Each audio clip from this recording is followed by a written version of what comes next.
For months on the programme, we've been following the Met Office's weather predictions for the summer. You might remember Rob Varley joined us back in April. Well, we have some good news, and it really makes a change, particularly, as you say, after the last couple of summers, which were disappointing over many parts of the UK. So the signs for the coming summer are much more promising. We can expect times when temperatures will be well above average, perhaps even above 30 at times. And if you look over the whole of the last two summers, there was hardly a day when the temperature came above 30. So generally drier, generally warmer than we've had. And after coming in for some criticism from people who thought the forecast was hopelessly wrong, the Met Office issued a revised forecast in July, and Rob was kind enough to join us again. Well, clearly at the moment the weather's pretty unsettled and will continue to be so for the next few days. Now, of course, unsettled doesn't mean raining all the time, and even through the last few weeks there have been fine days and warm days here and there, and that is the way it will continue for the next week or so. Now, Rob can't join us tonight because he's on holiday, but one of his colleagues, Dave Britton from the Met Office, joins me. In the end, did you get it right? Here we are at the beginning of September. How do you reflect on it? Well, yeah, as you said, summer is over, and I think if we look at the statistics, we can see that actually temperature-wise we were spot on.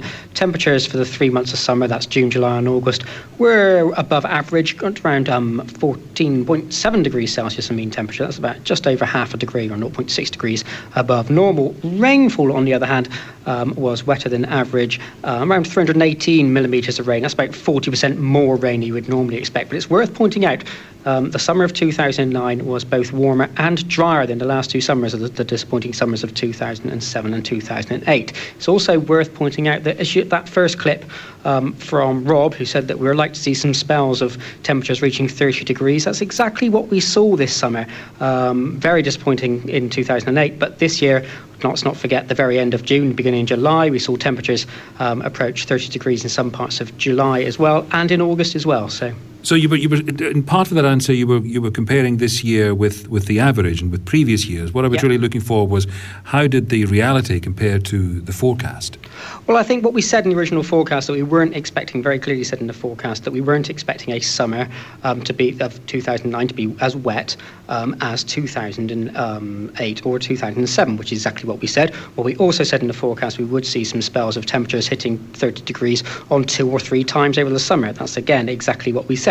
Now, it is worth pointing out before you ask me the question, we did say at the very beginning that we'd see rainfall near or below average. That hasn't come off, but if you take the update that we gave you at the beginning of the end of July for August, that's exactly what we've seen. August on the whole has been above average temperature-wise and pretty much near average for rainfall, which is pretty much what we predicted. Well, look, thank you for that. The last time we spoke to Rob, we wondered on the programme whether other people could do better than the Met Office at this long-range forecasting business. So we set up the PM Weather Challenge. 3 long-term forecasts for the remainder of the summer. We heard from the Met Office just now.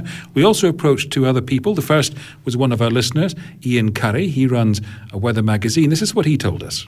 In the second half of August, I think there will be longer spells of fine weather, and towards the end of August, we could get some, perhaps 1 or 2 quite warm days. So overall, not too bad a month, but you might have to wait into the second half for the really prolonged good weather. Well, let's join Ian live. Do you think you got it right?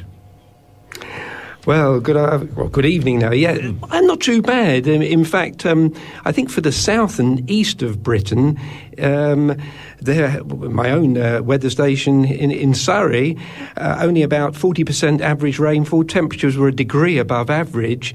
I think for a lot of the south and east, it wasn't too bad at all. And in fact, do you remember yesterday, a bank holiday Monday, temperatures up to 25, 26 in the southeast.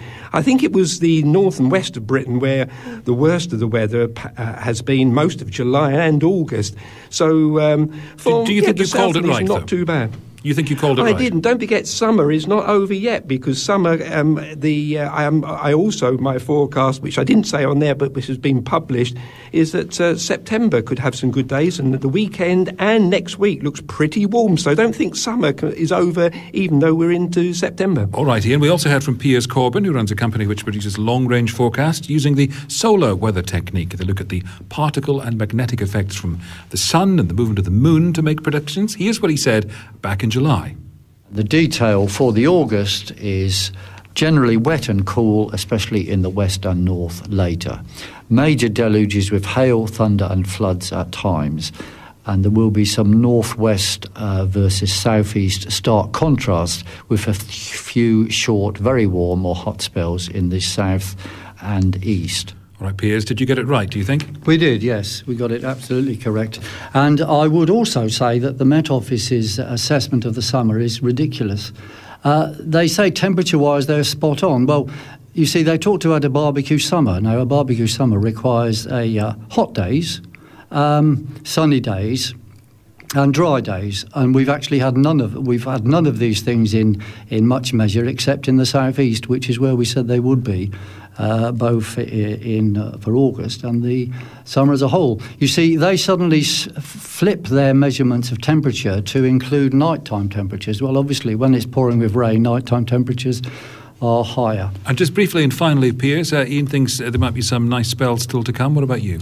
Well, there will be some, and we've got a detailed forecast for September available on our website. But I'd like to read you a limerick which somebody sent us. You've got 5 seconds. OK, there was once a computer at Hadley which forecast the weather so badly that they gave it more pop. With each teraflop, it became less accurate. Piers sadly. Corbyn, thank you, and we'll obviously give you full coverage of that court case between Piers Corbyn and the Met Office. It's